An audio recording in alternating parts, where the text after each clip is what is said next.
आज हम मार्केट से रिलेटेड कुछ कॉमनली यूज टर्म्स के बारे में जानेंगे कि क्या होते हैं। जैसे हमने बहुत बार सुना होगा equity, debt, bonds, stocks, shares, index.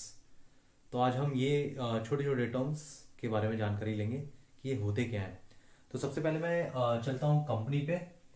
तो कोई भी जो कंपनी होती है उसको ग्रो करने के लिए पैसा चाहिए होता है। और पैसा या तो वो अपने यहाँ से खुद से लगा सकती है, तो जो भी फाउंडर होता है या कंपनी का मालिक होता है, कंपनी ओनर, वो या तो अपने घर से पैसा लगाता है या वो मार्केट से पैसा उठाता है।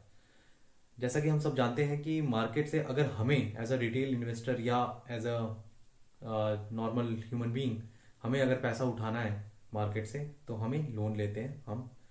इसी तरीके से कंपनी भी लोन लेने के बारे में सोच सकती है, और भी बहुत सारे तरीके होते हैं जिस तरीके से कंपनी पैसा मार्केट से उठा सकती है। आज हम उसके बारे में जानेंगे।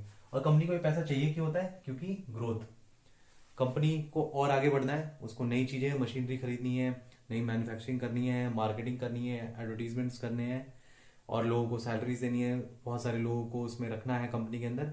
तो इन सब के लिए उसे ग्रो करना है और उस ग्रोथ के लिए उसे पैसा चाहिए। तो पैसा कंपनी को दो तरीके से मिल सकता है, इक्विटी और डेट। तो हम जानेंगे कि इक्विटी और डेट होता क्या है। इक्विटी होता है जो भी हम कंपनी अलॉट करती है शेयर्स, और फिर मार्केट में वो जब शेयर्स आ जाते हैं तो लोग उसे खरीदते और बेचते हैं। जो शेयर्स होते हैं वो बेसिकली एक शेयर होल्डिंग होती है। तो कंपनी के अंदर आपको एक हिस्सेदारी मिल गई, एक शेयर होल्डिंग मिल गई, आप शेयर होल्डर बन जाते हैं जब आप शेयर्स खरीदते बेचते हैं। दूसरा जो तरीका है वो है डेट। डेट का मतलब ही होता है कर्ज। तो इसमें दो तरीके आते हैं, एक तो या तो बॉन्ड्स या लोन के तरीके से। अब जो नॉर्मल तरीका है वो लोन्स, वो बैंक से लोन ले सकती है, एक कॉर्पोरेट लोन लेगी कंपनी, और वो जो लोन होता है उसको उसका कुछ आपको इंटरेस्ट देना पड़ेगा, जैसे हम लोग देते हैं कभी भी हम लोन लेते हैं, तो ऐसे कंपनी को भी देना पड़ता है। और कंपनी जो दूसरा है वो बॉन्ड्स बॉन्ड्स जारी कर सकती है। बॉन्ड्स का क्या मतलब है? ये जो बॉन्ड्स हैं ये बेसिकली इनमें दो चीजें होती हैं, कूपन और प्रिंसिपल। कूपन जो होता है वो इंटरेस्ट रेट होता है। तो लेट सपोज अगर आपके पास एक बॉन्ड है जो आपने बॉन्ड्स में इन्वेस्ट किया हुआ है, और 100 रुपए का अगर वो बॉन्ड है और 8% का कूपन देता है, तो इसका मतलब कि आपको 8% जो इंटरेस्ट है वो पूरे साल में मिलेगा। और आप इसे 10 साल के लिए लेट सपोज आपने लगा दिया है, तो इसका मतलब हुआ कि जो 100 रुपए है जो प्रिंसिपल है, सो 100 प्रिंसिपल है, और ये 8% जो है कूपन और इंटरेस्ट रेट है। तो ये 100 प्रिंसिपल आपको 10 साल बाद मिलेगा, और ये 8% आपको हर साल मिलता रहेगा कूपन। तो इस तरीके से भी कंपनी पैसा निकाल सकती है, मार्केट से कर सकती है। आते हैं फिर से इक्विटी पर। तो इक्विटी जो शेयर्स होते हैं वो मार्केट में जो शेयर्स हम खरीदते और बेचते हैं एक्सचेंज के थ्रू, वही होते हैं। सबसे पहले अगर कंपनी को मार्केट में ये शेयर्स डालने हैं तो उसका जो तरीका होता है वो है IPO, initial public offering, IPO. इसी तरीके से शेयर्स लॉन्च होते हैं, और जब ये शेयर्स मार्केट में आ जाते हैं तो जो फर्स्ट अलॉटमेंट होती है वो आईपीओ के थ्रू होती है। उसके बाद शेयर्स कोई भी खरीद सकता है, बेच सकता है, जो भी मार्केट पार्टिसिपेंट्स है। इसमें आप बाई सेल कर सकते हैं एक्सचेंज के ऊपर।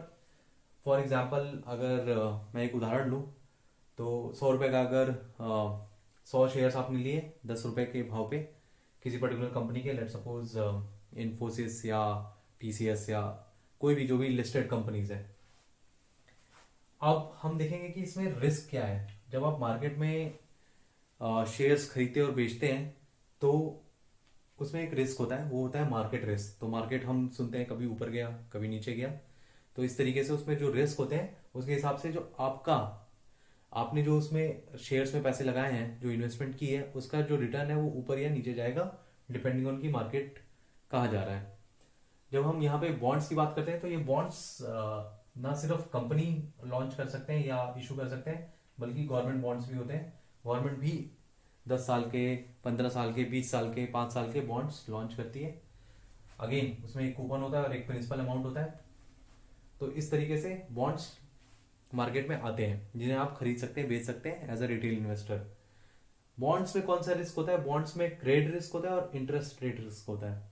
इंटरेस्ट रेट रिस्क इसलिए होता है कि इंटरेस्ट रेट ऊपर या नीचे जाने उसके बेसिस पे जो कूपन रेट है आपका वो ऊपर नीचे कम ज्यादा हो सकता है। और जो क्रेडिट रिस्क है वो है कि इस कंपनी की क्रेडिट वैल्यू क्या है, क्रेडिट रेटिंग क्या है, कोई कंपनी बहुत अच्छी होती है, जैसे गवर्नमेंट अगर बॉन्ड्स लॉन्च कर रही है या बॉन्ड बेच रही है तो उसकी रेटिंग बहुत हाई होती है, ट्रिपल ए कहते हैं हम नॉर्मली जो गवर्नमेंट बॉन्ड्स होते हैं। अगर मैं यहाँ पे लिखूँ ट्रिपल ए, ए प्लस, ये सब अच्छी रेटिंग है।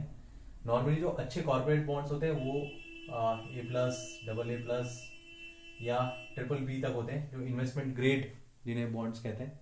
तो इस तरह के अगर कोई कंपनी लॉन्च कर रही है जिनकी ये रेटिंग्स है तो ये ठीक ठाक अच्छे बॉन्ड्स हैं, आप इन पे जा सकते हैं। क्रेडिट रिस्क अदरवाइज क्या होगा कि अगर कंपनी डिफॉल्ट कर गई तो ये वो वाला क्रेडिट रिस्क है कि कंपनी डिफॉल्ट कर गई तो क्या होगा इस बॉन्ड का।